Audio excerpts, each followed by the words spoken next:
Friends, welcome back to our channel. అయితే మనం polity series start చేస్తాం కదా. అయితే ఈ పాలిటీ సిరీస్లో ఈరోజు ఏ దేశాల నుంచి ఏమేమి స్వీకరించాం అనే టాపిక్ను డిస్కస్ చేద్దాం. అయితే మన రాజ్యాంగం రాసేటప్పుడు కొన్ని అంశాలను 1935 యాక్ట్ ద్వారా తీసుకున్నాం. ఇంకొన్ని అంశాలను కెనడా దేశం నుంచి, ఇంకొన్ని అంశాలను రష్యా దేశం నుంచి, ఇంకొన్ని అంశాలను ఐర్లాండ్ నుంచి, ఇంకొన్ని అంశాలను ఆస్ట్రేలియా నుంచి తీసుకున్నాం. అయితే ఇలా తీసుకున్నాం కదా, ఏ దేశాల నుంచి ఏ అంశాలను తీసుకున్నామో ఈ వీడియోలో డిస్కస్ చేద్దాం. ఫ్రెండ్స్, ఈ టాపిక్ను మీకు చాలా క్లియర్గా ఎక్స్ప్లెయిన్ చేస్తాను. వీడియో చూస్తున్నంతసేపు ఎక్కడైనా ఇన్ఫర్మేటివ్గా అనిపిస్తే ఖచ్చితంగా వీడియోని లైక్ చేయండి. ఫ్రెండ్స్, ఇంకా మీరు మన విల్ ఆఫ్ విన్నర్స్ యాప్ని ఇన్స్టాల్ చేసుకోకపోతే డిస్క్రిప్షన్లో will of winners app link ఉంటుంది. అక్కడ నుంచి మన యాప్ను డౌన్లోడ్ చేసుకోండి. అయితే ఈ వీడియోలో ఎలా అంటే, ఫస్ట్ ఏ దేశం నుంచి ఏమేమి స్వీకరించామో ఆ అంశాలన్నీ కూడా చెప్తాను. అయితే మీరు వీడియో చూస్తూ నోట్స్ ప్రిపేర్ చేసుకోవడానికి ట్రై చేయండి. మీ ప్రిపరేషన్కి యూజ్ అవుతుంది. ప్రజెంట్ మన రాజ్యాంగంలో ఉన్న 70% అంశాలను 1935 భారత ప్రభుత్వ చట్టం నుంచి తీసుకున్నారు. అయితే ఈ భారత ప్రభుత్వ చట్టం నుంచి ఏ అంశాలను తీసుకున్నారో ఫస్ట్ దీని గురించి డిస్కస్ చేద్దాం. అయితే ఫ్రెండ్స్, ఇందులో ఎలా అంటే ఏ దేశాల నుంచి ఏమేమి స్వీకరించారు అనే అంశాలు మాత్రమే ఉంటాయి. నేను ఒక్కో అంశాన్ని చాలా క్లియర్గా ఎక్స్ప్లెయిన్ చేస్తాను, ఒక్కసారి చూడండి. అయితే ఇక్కడ ఎలా అంటే, ఫర్ ఎగ్జాంపుల్గా 1935 యాక్ట్ నుంచి ఏమేమి స్వీకరించారు? సమైక్య విధానం, గవర్నర్కి ఉండే విశేష అధికారాలు, రాష్ట్రపతి పాలన, యూపీఎస్సీ, ఇలా ఈ అంశాలను స్వీకరించారు కదా. అయితే దీంట్లో నేను ఒక్కొక్క పదాన్ని చాలా క్లియర్గా ఎక్స్ప్లెయిన్ చేస్తాను. అంటే ఇప్పుడు 1935 యాక్ట్ నుంచి సమైక్య విధానం తీసుకున్నారు అనే కాకుండా సమైక్య విధానం అంటే ఏంటి అది కూడా ఎక్స్ప్లెయిన్ చేస్తాను. సో ఇలా ప్రతిదీ ఇన్ డీటెయిల్గా నేర్చుకోవడానికి ట్రై చేద్దాం. కొంచెం ఓపిక్గా వినడానికి ట్రై చేయండి. ఇక స్టార్ట్ చేద్దామా? ఫస్ట్ 1935 యాక్ట్ గురించి చూద్దాం. అయితే 1935 భారత ప్రభుత్వ చట్టాన్ని మన భారత రాజ్యాంగానికి పునాది రాయిగా చెప్పవచ్చు. అయితే మన రాజ్యాంగ నిర్మాణాత్మక చట్టం ప్రధానంగా ఈ చట్టం ఆధారంగానే రూపుదిద్దుకుంది. దీని ద్వారా గ్రహించిన అంశాలు ఏంటి? 1935 యాక్ట్ నుంచి ఏమేమి తీసుకున్నారు? సమైక్య విధానం, గవర్నర్కి ఉండే విశేష అధికారాలు, రాష్ట్రపతి పాలన అండ్ యూపీఎస్సీ అంటే పబ్లిక్ సర్వీస్ కమిషన్లు, కేంద్రానికి రాష్ట్రానికి మధ్య ఉండే సంబంధాలు, సుప్రీంకోర్టు, ఫెడరల్ కోర్టు నమూనాను కూడా ఈ 1935 భారత ప్రభుత్వం చట్టం నుంచే స్వీకరించారు. అయితే మన రాజ్యాంగంలో ఉన్న 70% అంశాలను ఈ భారత ప్రభుత్వ చట్టం అంటే 1935 భారత ప్రభుత్వ చట్టం నుంచే స్వీకరించడం జరిగింది. అందువల్ల ఈ చట్టాన్ని భారత రాజ్యాంగానికి ముఖ్య ఆధారంగా చెప్పవచ్చు. అయితే ఇందులో ఫస్ట్ సమైక్య విధానం అంటే ఏంటో చూద్దాం. సమైక్య అంటే ఒక కేంద్ర ప్రభుత్వం ఉంటుంది, అలాగే రాష్ట్ర ప్రభుత్వాలు కూడా ఉంటాయి కదా. ఇవి రెండు తమ తమ పరిధిలో స్వతంత్రంగా పనిచేస్తాయి. ఈ విధానాన్ని సమైక్య అంటారు. అర్థమైంది కదా? కేంద్ర ప్రభుత్వం అండ్ రాష్ట్ర ప్రభుత్వాలు తమ తమ పరిధిలో స్వతంత్రంగా పనిచేయడాన్ని సమైక్య అంటారు. అయితే ఒక క్లియర్ ఎగ్జాంపుల్తో ఎక్స్ప్లెయిన్ చేస్తాను చూడండి. ఒక స్కూల్ ఉందనుకోండి. స్కూల్లో ప్రిన్సిపల్ కేంద్ర ప్రభుత్వం అయితే టీచర్స్ రాష్ట్ర ప్రభుత్వం లాగన్నమాట. ప్రిన్సిపల్కి ఉండే బాధ్యతలు ప్రిన్సిపల్కి ఉంటాయి, టీచర్స్కి ఉండే బాధ్యతలు టీచర్స్కి ఉంటాయి. ఈ రెండు కలిసి పనిచేస్తేనే ఒక స్కూల్ అనేది రన్ అవుతుంది. సేమ్ అలాగే కేంద్రానికి ఉండే బాధ్యతలు కేంద్రానికి ఉంటాయి, రాష్ట్రాలకు ఉండే బాధ్యతలు రాష్ట్రానికి ఉంటాయి. ఈ రెండు కలిసి పనిచేస్తేనే ఒక దేశం అనేది నడుస్తుంది. దీన్నే సమైక్య అంటారు. సో అర్థమైంది కదా, సమైక్య విధానం అంటే ఏంది? కేంద్ర ప్రభుత్వం ఉంటుంది, రాష్ట్ర ప్రభుత్వాలు కూడా ఉంటాయి. ఇవి రెండు తమ తమ పరిధిలో స్వతంత్రంగా పనిచేసుకోవడాన్ని సమైక్య విధానం అంటారు. నెక్స్ట్ గవర్నర్కి ఉండే విచక్షణ అధికారాలు అంటే విశేషాధికారాల గురించి చూద్దాం. గవర్నర్కి ఉండే విశేషాధికారాలు అంటే మంత్రివర్గం సలహా లేకుండా గవర్నర్ తన ఓన్ డెసిషన్తో ఉపయోగించే అధికారాలను గవర్నర్ యొక్క విశేషణ అధికారాలు అంటారు, అంటే విచక్షణ అధికారాలు అని అంటారు.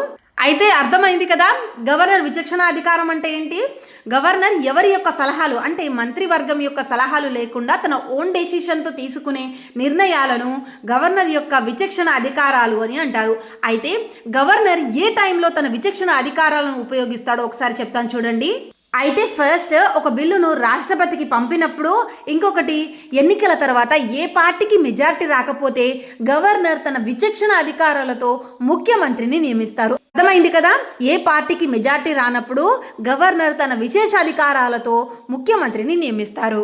ఇంకా గవర్నర్ తన విశేష అధికారాలతో రాష్ట్రంలో రాష్ట్ర ప్రభుత్వం సరిగ్గా పనిచేయకపోతే గవర్నర్ రాష్ట్రపతికి రాష్ట్రంలో రాష్ట్రపతి పాలన విధించమని సూచించవచ్చు.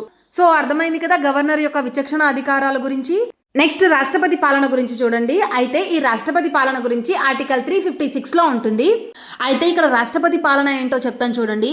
ఒక రాష్ట్రంలో రాష్ట్ర ప్రభుత్వం సరిగ్గా పనిచేయని పరిస్థితి వచ్చినప్పుడు కేంద్ర ప్రభుత్వం నేరుగా ఒక రాష్ట్రాన్ని పాలించడాన్ని రాష్ట్రపతి పాలన అంటారు. సో అర్థమైంది కదా, స్టేట్లో ప్రెసిడెంట్ రూల్ ఉంటుందన్నమాట. అయితే గవర్నర్ తన విచక్షణ అధికారాలతో ఒక రాష్ట్రంలో రాష్ట్రపతి పాలన విధించమని రాష్ట్రపతిని కోరినప్పుడు రాష్ట్రంలో ప్రెసిడెంట్ రూల్ అనేది అమలు చేస్తారన్నమాట. సో ఇందాక చెప్పాను కదా గవర్నర్ యొక్క విశేష అధికారాల్లో, అయితే గవర్నర్ తన విచక్షణ అధికారంతో రాష్ట్రంలో రాష్ట్రపతి పాలన విధించమని చెప్పి రాష్ట్రపతికి లేఖ అనేది పంపిస్తారన్నమాట.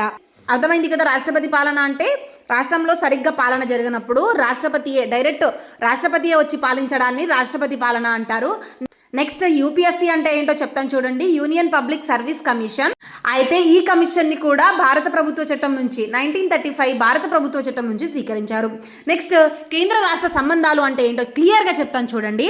అయితే కేంద్ర రాష్ట్ర సంబంధాలు అంటే దేశంలో కేంద్ర ప్రభుత్వం మరియు రాష్ట్ర ప్రభుత్వాల మధ్య ఉండే అధికారాలు మరియు బాధ్యతలు ఎలా ఉండాలి అని రాజ్యాంగంలో చెప్పిన విధానం అన్నమాట. అయితే మన రాజ్యాంగంలో కేంద్ర రాష్ట్ర సంబంధాలు అనేవి 3 టైప్స్ ఉంటాయన్నమాట. ఏంటంటవి? శాసన సంబంధాలు అంటే లెజిస్లేటివ్ రిలేషన్స్, పరిపాలన సంబంధాలు అంటే administrative relations, next third one ఆర్థిక సంబంధాలు అంటే ఫైనాన్షియల్ రిలేషన్స్. అర్థమైంది కదా, ఇవి 3 టైప్స్ ఉంటాయి: శాసన సంబంధాలు, పరిపాలన సంబంధాలు, ఆర్థిక సంబంధాలు. అయితే ఈ కేంద్ర రాష్ట్ర సంబంధాల్లో ఫస్ట్ శాసన సంబంధాలు అంటే ఏంటో చెప్తాను. దీంట్లో చట్టాలు చేసే అధికారాల విభజన గురించి ఉంటుంది. దేంట్లో? శాసన సంబంధాల్లో చట్టాలు చేసే అధికారాల విభజన గురించి ఉంటుంది. అయితే మన ఇండియన్ కాన్స్టిట్యూషన్లో కేంద్ర జాబితా, రాష్ట్ర జాబితా, ఉమ్మడి జాబితాలు అనే 3 జాబితాలు ఉన్నాయి కదా. అయితే కేంద్ర జాబితాలో ఉండే అంశాలపై చట్టం చేసే అధికారం కేంద్ర ప్రభుత్వంకు మాత్రమే ఉంటుంది. అంటే లైక్ రక్షణ, విదేశాంగ, కరెన్సీ అనే అంశాలపై చట్టం చేసే అధికారం కేంద్ర ప్రభుత్వంకు మాత్రమే ఉంటుంది. అయితే ఈ రక్షణ, విదేశాంగం, కరెన్సీ అనే అంశాలు ఈ కేంద్ర జాబితాలో ఉంటాయన్నమాట. వీటిపై చట్టాలు చేసే అధికారం కేవలం కేంద్ర ప్రభుత్వంకు మాత్రమే ఉంటుంది. నెక్స్ట్ రాష్ట్ర జాబితా, అదే స్టేట్ లిస్ట్. అయితే ఈ రాష్ట్ర జాబితాలో ఉండే అంశాలపై చట్టం చేసే అధికారం రాష్ట్ర ప్రభుత్వానికి మాత్రమే ఉంటుంది. అంటే వీటిపై ఏ అంశాలపై? పోలీస్, వ్యవసాయం, ఆరోగ్యం ఇలా మొదలైన విషయాల్లో చట్టాలు చేసే అధికారం కేవలం రాష్ట్ర ప్రభుత్వానికి మాత్రమే ఉంటుంది. అయితే ఈ అంశాలు పోలీస్, వ్యవసాయం, ఆరోగ్యం అనే అంశాలు రాష్ట్ర జాబితాలో ఉంటాయన్నమాట. వీటిపై చట్టం చేసే అధికారం కేవలం రాష్ట్ర ప్రభుత్వానికి మాత్రమే ఉంటుంది. నెక్స్ట్ ఉమ్మడి జాబితా విషయానికి వస్తే, ఈ ఉమ్మడి జాబితాలో ఉండే అంశాలపై చట్టం చేసే అధికారం కేంద్రానికి ఉంటుంది, దాంతోపాటు రాష్ట్రానికి కూడా ఉంటుంది.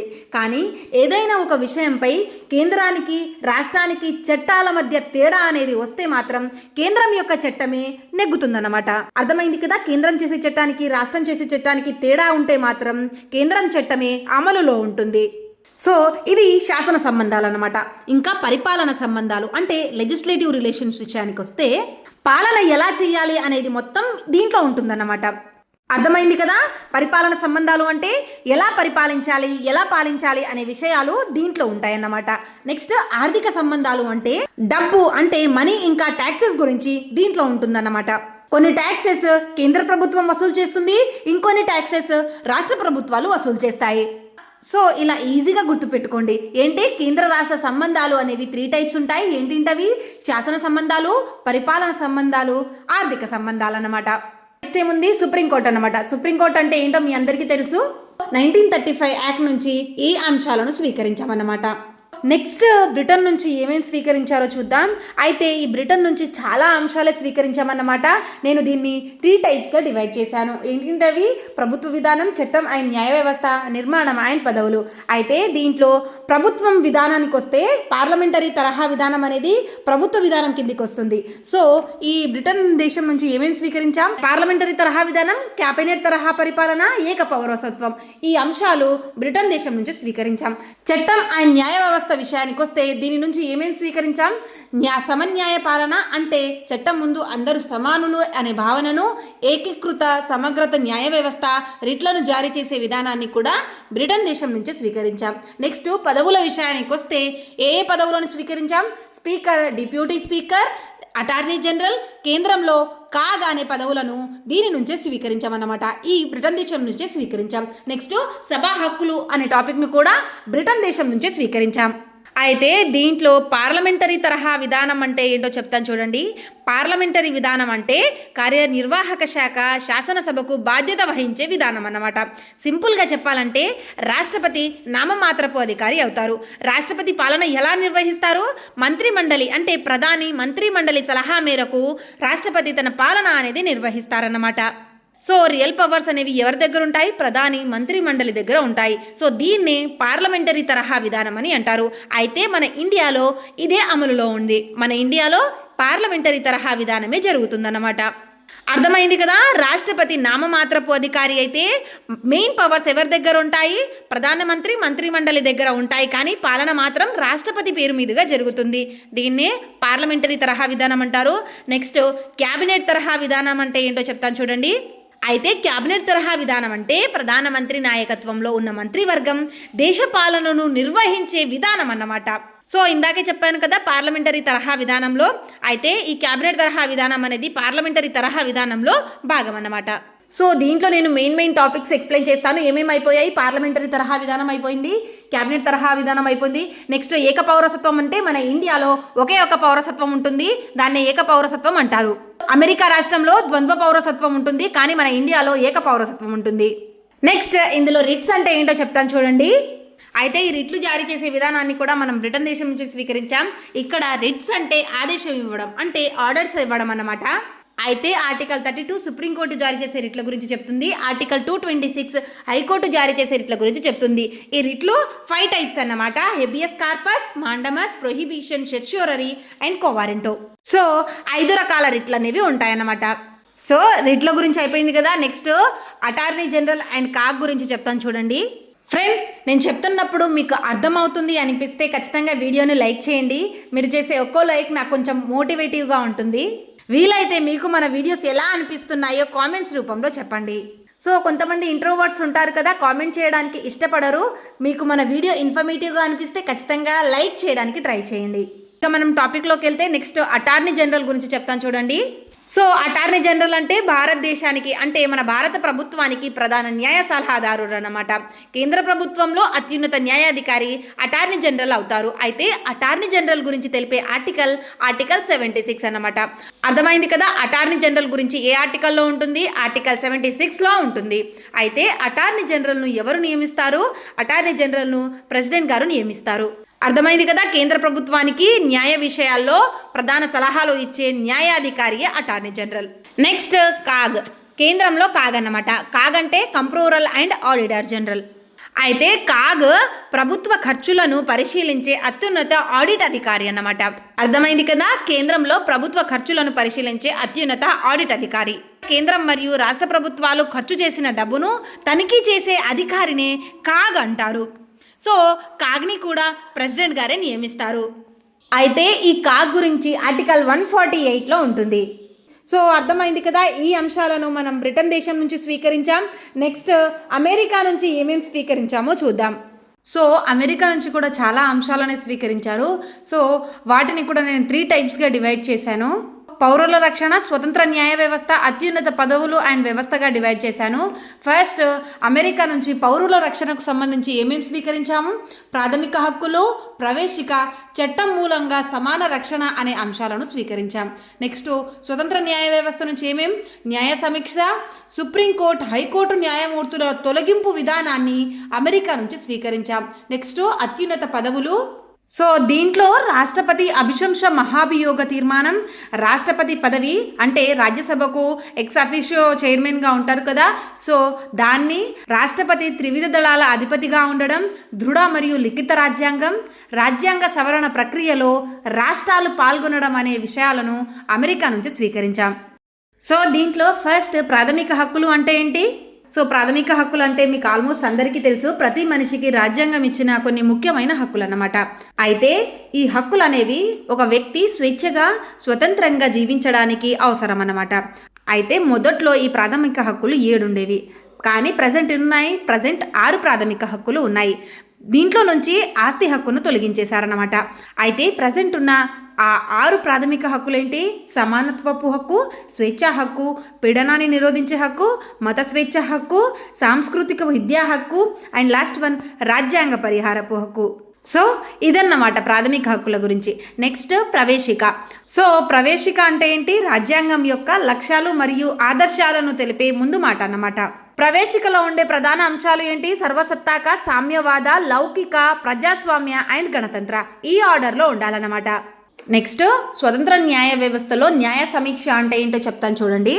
ఇక్కడ న్యాయ సమీక్ష అంటే ప్రభుత్వం చేసిన చట్టాలు లేదా నిర్ణయాలు రాజ్యాంగానికి వ్యతిరేకంగా ఉన్నాయా లేదా అని కోర్టు పరిశీలించే అధికారం అన్నమాట. అర్థమైంది కదా? ప్రభుత్వం చేసిన చట్టాలు లేదా నిర్ణయాలు రాజ్యాంగానికి విరుద్ధంగా ఉన్నాయా లేదా కరెక్ట్గా ఉన్నాయా అని పరిశీలించే అధికారమే న్యాయ సమీక్ష. అయితే ప్రభుత్వం చేసిన చట్టం రాజ్యాంగానికి వ్యతిరేకంగా ఉంటే కోర్టు దాన్ని రద్దు చేస్తుంది. దీన్నే న్యాయ సమీక్ష అంటారు.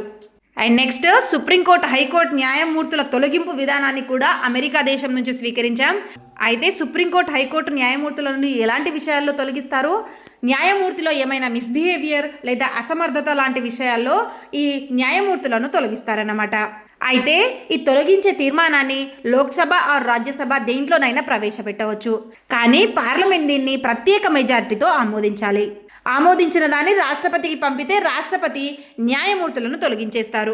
అర్థమైంది కదా? సుప్రీంకోర్టు, హైకోర్టు న్యాయమూర్తులను ఎవరు తొలగిస్తారు? రాష్ట్రపతి తొలగిస్తారు. నెక్స్ట్ రాష్ట్రపతిపై అభిశంసన మహాభియోగ తీర్మానం గురించి చూద్దాం.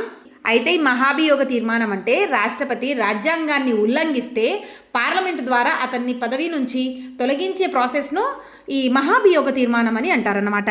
అర్థమైంది కదా? రాజ్యాంగానికి వ్యతిరేకంగా ఏమైనా చేసినప్పుడు అతన్ని పదవి నుంచి తొలగించే ప్రాసెస్ను మహాభియోగ తీర్మానం అంటారు. అయితే ఈ తొలగించే తీర్మానాన్ని ఏ సభలోనైనా ప్రవేశపెట్టవచ్చు. కానీ ప్రవేశపెట్టే ముందు 1/4 మంది సంతకాలు చేయాలన్నమాట. 1/4 మంది సభ్యులు సంతకాలు చేయాలి. అయితేనే ఈ తొలగించే తీర్మానం అనేది సభలో ప్రవేశపెట్టవచ్చు. ప్రవేశపెట్టే ముందు 1/4 అంటే 1/4 మంది సంతకాలు చేస్తేనే ఏదైనా సభలో ప్రవేశపెట్టవచ్చు. ఏదైనా సభలో ప్రవేశపెట్టిన తర్వాత ఆ తీర్మానాన్ని ప్రత్యేక మెజార్టీతో అంటే 2/3 మెజార్టీతో ఆమోదిస్తేనే రాష్ట్రపతి తొలగించబడతాడు. సో ఫ్రెండ్స్, ఉపరాష్ట్రపతిని తొలగించే విధానాన్ని కూడా అమెరికా నుంచే స్వీకరించాం. అయితే ఉపరాష్ట్రపతిని తొలగించే తీర్మానాన్ని కేవలం రాజ్యసభలోనే ప్రవేశపెట్టాలి. ఎందుకంటే ఉపరాష్ట్రపతి రాజ్యసభకు ఎక్స్ అఫీషియో చైర్మన్గా ఉంటారు కదా. సో ఉపరాష్ట్రపతిని తొలగించే తీర్మానాన్ని రాజ్యసభలో మాత్రమే ప్రవేశపెట్టాలి. కానీ ప్రవేశపెట్టే ముందు 14 రోజులు ముందుగా నోటీసు అనేది ఇవ్వాలన్నమాట. నెక్స్ట్ ఉపరాష్ట్రపతి పదవి అంటే రాజ్యసభకు హోదా రీత్యా చైర్మన్గా వ్యవహరిస్తారు. అర్థమైంది కదా? ఉపరాష్ట్రపతి తన పదవీ రీత్యా రాజ్యసభకు ఎక్స్ అఫీషియో చైర్మన్గా ఉంటారు. అందుకే ఉపరాష్ట్రపతిని తొలగించే తీర్మానాన్ని కేవలం రాజ్యసభలో మాత్రమే ప్రవేశపెట్టాలి అని చెప్పాను. సో ఉపరాష్ట్రపతి రాజ్యసభకు ఎక్స్ అఫీషియో చైర్మన్గా ఉంటారు. నెక్స్ట్ రాష్ట్రపతి త్రివిధ దళాల అధిపతి. అయితే మన భారత రాష్ట్రపతి 3 రక్షణ దళాలకు అధిపతిగా ఉంటారన్నమాట. ఏంటింటవి? Army, navy and air force. అయితే ఈ మూడింటికి రాష్ట్రపతి అధిపతిగా ఉండడం వలన రాష్ట్రపతిని త్రివిధ దళాల అధిపతి అని అంటారు. సో ఈ టాపిక్ని మనం ఎక్కడి నుంచి స్వీకరించాం? అమెరికా నుంచి స్వీకరించాం. అయితే ఇక్కడ దృఢ మరియు లిఖిత రాజ్యాంగం అంటే దేశ పాలనకు సంబంధించిన నియమాలు మరియు చట్టాలు ఒక పుస్తకంలో రాసి ఉండడం అన్నమాట. అదే ఏ పుస్తకం? మన రాజ్యాంగం అన్నమాట. అర్థమైంది కదా? మన రాజ్యాంగంలో నియమాలు, చట్టాలు అన్నీ కూడా వ్రాసి అనేది ఉన్నాయి, లిఖిత రూపంలో ఉన్నాయి. సో మన రాజ్యాంగాన్ని లిఖిత రాజ్యాంగం, దృఢ రాజ్యాంగం అని అంటారు. సింపుల్గా చెప్పాలంటే దేశ పాలనకు సంబంధించిన నియమాలు, చట్టాలు అన్నీ రాతపూర్వకంగా ఉండే రాజ్యాంగాన్ని లిఖిత రాజ్యాంగం అంటారు. మన ఇండియా లిఖిత రాజ్యాంగాన్ని కలిగి ఉంది. అర్థమైందిగా? మన భారతదేశం లిఖిత రాజ్యాంగాన్ని కలిగి ఉంది. సో కొన్ని దేశాల్లో అలిఖిత రాజ్యాంగం కూడా ఉంటుంది. నెక్స్ట్ రాజ్యాంగ సవరణ ప్రక్రియలో రాష్ట్రాల యొక్క భాగస్వామ్యం అంటే రాష్ట్రాలు పాల్గొనడం గురించి చూద్దాం. అయితే కొన్ని రాజ్యాంగ సవరణలు చేయాలంటే కేంద్ర పార్లమెంట్తో పాటు రాష్ట్రాల ఆమోదం కూడా అవసరం అవుతుందన్నమాట. సో అర్థమైంది కదా అమెరికా నుంచి ఏమేమి స్వీకరించామో. నెక్స్ట్ కెనడా నుంచి ఏమేమి స్వీకరించామో చూద్దాం. అయితే భారతదేశం తన రాష్ట్రాలను ఒకే త్రాటిపై ఉంచే విధానం ఇక్కడి నుంచే గ్రహించబడింది. ఇంకా ఏమేమి స్వీకరించాం? బలమైన కేంద్ర ప్రభుత్వం, అవశిష్ట అధికారాలు కేంద్రానికే చెందుతాయి. నెక్స్ట్ గవర్నర్ల నియామకం, ఆర్టికల్ 143 అంటే ఆర్టికల్ 143 ఏం చెప్తుంది? సుప్రీంకోర్టు సలహాను రాష్ట్రపతి కోరడం అండ్ సమాఖ్య నిర్మాణం కెనడా దేశం నుంచి స్వీకరించాం. అయితే దీంట్లో కొన్ని పదాలను నేను క్లియర్గా ఎక్స్ప్లెయిన్ చేస్తాను చూడండి. సో ఇక్కడ బలమైన కేంద్ర ప్రభుత్వం అంటే ఏంటి? ఇక్కడ బలమైన కేంద్ర ప్రభుత్వం అంటే ఏంటి? దేశంలో కేంద్ర ప్రభుత్వానికి రాష్ట్ర ప్రభుత్వాల కంటే ఎక్కువ అధికారాలు ఉంటాయన్నమాట. అర్థమైంది కదా? రాష్ట్ర ప్రభుత్వాల కంటే కేంద్ర ప్రభుత్వంకి ఎక్కువ అధికారాలు ఉంటాయి. దీన్నే బలమైన కేంద్రం అని అంటారు. అయితే బలమైన కేంద్రానికి ఉండే లక్షణాలు కొన్ని చెప్తాను చూడండి.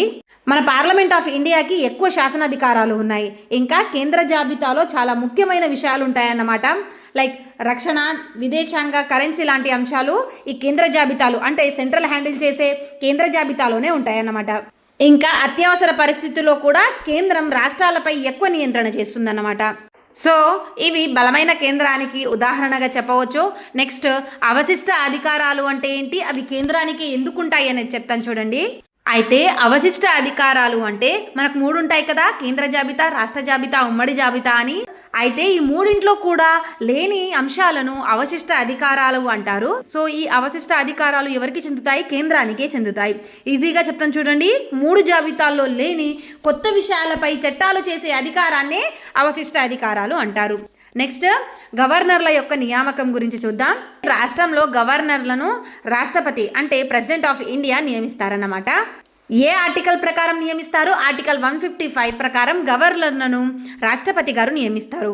అయితే ఒక గవర్నర్ని 2 లేదా 3 రాష్ట్రాలకు కలిపి ఒకే గవర్నర్ని నియమించవచ్చు. అండ్ నార్మల్గా గవర్నర్ పదవీ కాలం 5 సంవత్సరాలు. నెక్స్ట్, ఆర్టికల్ 143 గురించి చూద్దాం. ఇక్కడ ఆర్టికల్ 143 ఏం చెప్తుంది? ఏదైనా ముఖ్యమైన న్యాయ సమస్యలపై రాష్ట్రపతి సుప్రీంకోర్టు సలహాను కోరడం గురించి చెప్తుందన్నమాట. అయితే సుప్రీంకోర్టు ఇచ్చిన సలహాను రాష్ట్రపతి పాటించవచ్చు, పాటించకపోవచ్చు. కానీ ఈ ఆర్టికల్ ప్రకారం సుప్రీంకోర్టును రాష్ట్రపతి సలహా అనేది అడుగుతాడనమాట. నెక్స్ట్, సమైక్య నిర్మాణం కూడా కెనడా దేశం నుంచే స్వీకరించామన్నమాట. కెనడా దేశం నుంచి ఏమేమి స్వీకరించామో అర్థమైంది కదా. ఒకసారి ఫైనల్గా చూద్దాం ఏమేమి స్వీకరించాం. కెనడా నుంచి బలమైన కేంద్ర ప్రభుత్వం, అవశిష్ట అధికారాలు కేంద్రానికి చెందడం, గవర్నర్ల యొక్క నియామకం, ఆర్టికల్ 143 అండ్ సమైక్య నిర్మాణం అనే అంశాలను కెనడా దేశం నుంచి స్వీకరించాం. నెక్స్ట్, ఆస్ట్రేలియన్ వారధి, ఆస్ట్రేలియా నుంచి ఏమేమి స్వీకరించామో చూద్దాం. అయితే ఆస్ట్రేలియా నుంచి ఏమేమి స్వీకరించాం? ఉమ్మడి జాబితా, స్వేచ్ఛ, వాణిజ్య, వ్యాపార విధానం, ఆర్టికల్ 108 ప్రకారం ఉభయ సభల సంయుక్త సమావేశం ఏర్పాటు చేయడం అనే అంశాలను ఆస్ట్రేలియా నుంచి స్వీకరించాం. అయితే ఇవేంటో ఒకసారి చూద్దాం. అయితే మీకు ఉమ్మడి జాబితా అంటే ఏంటో తెలుసు కదా, కాంకరెంట్ లిస్ట్. ఇవి 3 ఉంటాయి కదా కేంద్ర రాష్ట్ర సంబంధాల్లో. ఉమ్మడి జాబితా అంటే ఏంటి? కేంద్ర జాబితాలో, రాష్ట్ర జాబితాలో లేని అంశాలు ఈ ఉమ్మడి జాబితాలో ఉంటాయన్నమాట. ఇక్కడ ఉమ్మడి జాబితాలో ఉండే అంశాలపై చట్టం చేసే అధికారం ఎవరికి ఉంటుంది? కేంద్ర ప్రభుత్వానికి ఉంటుంది, రాష్ట్ర ప్రభుత్వానికి ఉంటుంది. కానీ కేంద్ర ప్రభుత్వం, రాష్ట్ర ప్రభుత్వం చట్టాలు చేసే దాంట్లో తేడా ఏమైనా వస్తే మాత్రం కేంద్ర ప్రభుత్వ చట్టమే నెగ్గుతుందన్నమాట. నెక్స్ట్, స్వేచ్ఛ, వాణిజ్య, వ్యాపార విధానంని కూడా ఈ ఆస్ట్రేలియా దేశం నుంచే స్వీకరించాం. ఇక్కడ ఆర్టికల్ 108 గురించి చెప్తాను చూడండి. అయితే ఆర్టికల్ 108లో ఈ ఉభయ సభల సంయుక్త సమావేశం గురించి ఉంటుంది. అయితే ఈ ఉభయ సభల సంయుక్త సమావేశాన్ని ఎవరు ఏర్పాటు చేస్తారు? రాష్ట్రపతి ఏర్పాటు చేస్తారు. అయితే రాష్ట్రపతి ఏర్పాటు చేస్తారు కానీ అధ్యక్షత వహించేది మాత్రం లోక్సభ స్పీకర్. అయితే ఉభయ సభల సంయుక్త సమావేశంను సాధారణ మెజారిటీతో ఆమోదిస్తారు. ఇప్పటి వరకు 3 సార్లు ఉభయ సభల సంయుక్త సమావేశాలు జరిగాయన్నమాట. ఎప్పుడెప్పుడు 1961లో వరకట్ల నిషేధ బిల్లు విషయంలో, అండ్ 1978లో బ్యాంకింగ్ సర్వీస్ కమిషన్ బిల్లు విషయంలో, అండ్ 2002 పోటా బిల్లు విషయంలో జరిగాయన్నమాట. అర్థమైంది కదా ఆస్ట్రేలియా నుంచి ఏమేమి స్వీకరించామో. ఓవరాల్గా ఒకసారి చూద్దాం. ఆస్ట్రేలియా నుంచి ఏమేమి స్వీకరించాం? ఉమ్మడి జాబితా, స్వేచ్ఛ, వాణిజ్య, వ్యాపార విధానం, అండ్ ఆర్టికల్ 108 ప్రకారం ఉభయ సభల సంయుక్త సమావేశం ఏర్పాటు చేయడం అనే విషయాలను ఈ ఆస్ట్రేలియా నుంచి స్వీకరించాం. ఐర్లాండ్ నుంచి ఏమేమి స్వీకరించామో చూద్దాం. అయితే ఐర్లాండ్ నుంచి ఆదేశిక సూత్రాలను, రాష్ట్రపతిని ఎన్నుకునే విధానాన్ని, ఆర్టికల్ 80 సబ్ క్లాస్ 3 ప్రకారం రాజ్యసభకు 12 మెంబర్స్ని, విశిష్ట వ్యక్తులను నామినేట్ చేయడం అనే ప్రక్రియను ఈ ఐర్లాండ్ నుంచి స్వీకరించామన్నమాట. అయితే దీంట్లో ఒక్కొక్క దాన్ని ఎక్స్ప్లెయిన్ చేస్తాను చూడండి. ముందు ఆదేశిక సూత్రాలు అంటే ఏంటో చెప్తాను చూడండి. అయితే ఆదేశిక సూత్రాలు అంటే దేశ పాలనలో ప్రభుత్వం అనుసరించాల్సిన మార్గదర్శక సూత్రాలన్నమాట. అయితే మన రాజ్యాంగంలో 4వ భాగంలో ఉన్న 36 నుంచి 51 వరకు ఉన్న ఆర్టికల్స్ కూడా ఈ ఆదేశిక సూత్రాల గురించి చెప్తాయి. నెక్స్ట్ రాష్ట్రపతిని ఎన్నుకునే విధానాన్ని కూడా మనం ఐర్లాండ్ దేశం నుంచి స్వీకరించాం. సో రాష్ట్రపతిని ఎలా ఎన్నుకుంటారు? రాష్ట్రపతిని ఎలక్టోరల్ కాలేజ్ వాళ్ళు ఎన్నుకుంటారనమాట. అయితే ఈ ఎలక్టోరల్ కాలేజ్లో ఎవరెవరు ఉంటారు? రాజ్యసభ సభ్యులు, లోక్సభ సభ్యులు మరియు ఎమ్మెల్యేలు ఉంటారన్నమాట. అయితే ఈ ఎన్నికలో ఎవరుండరు? ఎమ్మెల్సీలు ఉండరు. ఓన్లీ రాజ్యసభ సభ్యులు, లోక్సభ సభ్యులు, ఎమ్మెల్యేలు ఉంటారు. అయితే ఈ ఎలక్షన్ ప్రాసెస్ని కూడా మనం ఐర్లాండ్ దేశం నుంచి స్వీకరించాం. అయితే రాజ్యసభకు 12 మంది విశిష్ట వ్యక్తులను రాష్ట్రపతి నామినేట్ చేస్తారు కదా, ఈ ప్రాసెస్ని కూడా మనం ఐర్లాండ్ దేశం నుంచి స్వీకరించాం. ఒకసారి ఓవరాల్గా చూద్దాం ఐర్లాండ్ దేశం నుంచి ఏమేమి స్వీకరించాం. ఆదేశిక సూత్రాలను, రాష్ట్రపతి ఎన్నుకునే విధానాన్ని మరియు రాజ్యసభకు 12 మందిని విశిష్ట వ్యక్తులను నామినేట్ చేసే ప్రాసెస్ని కూడా ఐర్లాండ్ దేశం నుంచి స్వీకరించాం. నెక్స్ట్ రష్యా నుంచి ఏమేమి స్వీకరించాం? ప్రాథమిక విధులు, సామాజిక, ఆర్థిక మరియు రాజకీయ న్యాయం, ప్రణాళికా సంఘం అనే అంశాలను రష్యా నుంచి స్వీకరించాం. అయితే ఇక్కడ ప్రణాళికా సంఘం అనేది ఒక సలహా సంఘం అన్నమాట. అయితే ప్రజెంట్ ప్రణాళికా సంఘం స్థానంలో నీతి ఆయోగ్ వచ్చిందన్నమాట. ఎప్పుడు ఏ ఇయర్లో? 2015లో వచ్చింది. అయితే నీతి ఆయోగ్ యొక్క అధ్యక్షుడు ఎవరు? ప్రధాని. ప్రజెంట్ నరేంద్ర మోదీ నీతి ఆయోగ్ యొక్క అధ్యక్షుడిగా ఉన్నారు. నెక్స్ట్ ఫ్రాన్స్ అంటే ఫ్రెంచ్ నుంచి ఏమేమి స్వీకరించాం? గణతంత్ర విధానం అంటే రిపబ్లిక్. నెక్స్ట్ స్వేచ్ఛ, సమానత్వం, సౌభ్రాతృత్వం అనే విధానాన్ని కూడా ఫ్రెంచ్ నుంచే స్వీకరించాం. నెక్స్ట్ ప్రొటెం స్పీకర్ అనే వ్యవస్థను కూడా ఫ్రెంచ్ నుంచే స్వీకరించాం. అయితే ఈ స్వేచ్ఛ, సమానత్వం, సౌభ్రాతృత్వం అనేది మన ప్రవేశికలో ఉంటాయి కదా. అయితే ఈ ఫ్రెంచ్ విప్లవం ద్వారానే ఈ 3 పదాలను స్వీకరించామన్నమాట. అర్థమైంది కదా? ఈ ఫ్రెంచ్ విప్లవం ద్వారా స్వేచ్ఛ, సమానత్వం, సౌభ్రాతృత్వం అనే అంశాలను స్వీకరించాం. నెక్స్ట్ ప్రొటెం స్పీకర్ అనే పదవిని కూడా ఈ దేశం నుంచే స్వీకరించాం. అయితే ప్రొటెం స్పీకర్ని ఎవరు నియమిస్తారు? ప్రొటెం స్పీకర్ని రాష్ట్రపతి నియమిస్తారు. అయితే ఈ ప్రొటెం స్పీకర్ అంటే తాత్కాలిక స్పీకర్ అన్నమాట. స్పీకర్ లేనప్పుడు తాత్కాలిక స్పీకర్గా వ్యవహరిస్తారు. అయితే ఈ దక్షిణ ఆఫ్రికా నుంచి మెయిన్గా రాజ్యాంగ సవరణ విధానాన్ని స్వీకరించామన్నమాట. సో కాలానుగుణంగా రాజ్యాంగాన్ని సవరించుకుంటూ వస్తారు కదా. అయితే ఈ సవరించే విధానాన్ని మనం దక్షిణ ఆఫ్రికా నుంచి స్వీకరించాం. మన భారత రాజ్యాంగాన్ని 3 రకాలుగా సవరిస్తారు. ఏంటంటే సాధారణ మెజార్టీ, ఏకపక్ష ప్రత్యేక మెజార్టీ, ద్విపక్ష ప్రత్యేక మెజార్టీతో రాజ్యాంగాన్ని సవరిస్తారన్నమాట. అయితే ద్విపక్ష ప్రత్యేక మెజార్టీతో పాటు సగం రాష్ట్రాల యొక్క ఆమోదం అనేది ఉండాలన్నమాట. ఇంకొకటి రాజ్యసభ సభ్యుల ఎన్నిక విధానం కూడా ఈ దేశం నుంచే స్వీకరించాం. ఎక్కడి నుంచి? దక్షిణ ఆఫ్రికా నుంచి స్వీకరించాం. ఏంటి? రాజ్యసభ సభ్యుల యొక్క ఎన్నిక విధానం దక్షిణ ఆఫ్రికా నుంచి స్వీకరించాం. అయితే జర్మనీ, జపాన్ నుంచి ఏమేమి స్వీకరించాం? జర్మనీ నుంచి అయితే అత్యవసర పరిస్థితుల్లో అంటే ఎమర్జెన్సీ టైంలో అవలంబించే విధానాలను జర్మనీ నుంచి స్వీకరించాం. జపాన్ నుంచి చట్టం నిర్ధారించిన పద్ధతి ఎస్టాబ్లిష్డ్ బై లా అనే అంశాలను జపాన్ నుంచి స్వీకరించామన్నమాట. ఇక లాస్ట్ నార్వే నుంచి ఏం స్వీకరించాం? ఎగువ సభ సభ్యులను దిగువ సభ సభ్యులు ఎన్నుకోవడం. ఫ్రెండ్స్, ఇంతసేపు మనం ఏ దేశాల నుంచి ఏమేమి స్వీకరించామో డెప్త్గా చూసాం కదా. ఒకసారి ఓవరాల్గా డిస్కస్ చేద్దాం. సో ఇక్కడ మైండ్ మ్యాప్ ఉంటుంది, ఇక్కడ దేశాలు ఉంటాయన్నమాట. ఏ దేశాల నుంచి ఏమేమి స్వీకరించామనేది ఒకసారి రివిజన్ చేద్దాం. సో ఫస్ట్ 1935 భారత ప్రభుత్వ చట్టం నుంచి ఏమేమి తీసుకున్నాం? సమైక్య వ్యవస్థ, గవర్నర్ యొక్క విచక్షణ అధికారాలు, రాష్ట్రపతి పాలన, యూపీఎస్సీ, కేంద్ర రాష్ట్ర సంబంధాలు, సుప్రీంకోర్టు అనే అంశాలను ఈ 1935 యాక్ట్ నుంచి తీసుకున్నాం. నెక్స్ట్ బ్రిటన్ దేశం నుంచి ఏమేమి తీసుకున్నాం? పార్లమెంటరీ తరహా విధానం, స్పీకర్, డిప్యూటీ స్పీకర్ వ్యవస్థ, సభా హక్కులు, చట్టబద్ధ పాలన, ఏకపౌరసత్వం అండ్ రిట్లు జారీ చేసే విధానం, అటార్నీ జనరల్, కాగ్, క్యాబినెట్ తరహా పరిపాలన అనే అంశాలను ఈ బ్రిటన్ దేశం నుంచి స్వీకరించాం. నెక్స్ట్ యుఎస్ఏ యునైటెడ్ స్టేట్స్ నుంచి ఏమేమి తీసుకున్నాం? ప్రాథమిక హక్కులు, ప్రవేశిక, న్యాయ సమీక్ష, రాష్ట్రపతి అభిశంసన తీర్మానం, ఉపరాష్ట్రపతి పదవి, సుప్రీంకోర్టు, హైకోర్టు న్యాయమూర్తులను తొలగించే విధానం మరియు రాష్ట్రపతి త్రివిధ దళాల అధిపతిగా ఉండడం, ఇంకా దృఢ మరియు లిఖిత రాజ్యాంగంను ఈ అమెరికా దేశం నుంచి స్వీకరించాం. కెనడా దేశం నుంచి తీసుకున్న అంశాలేంటి?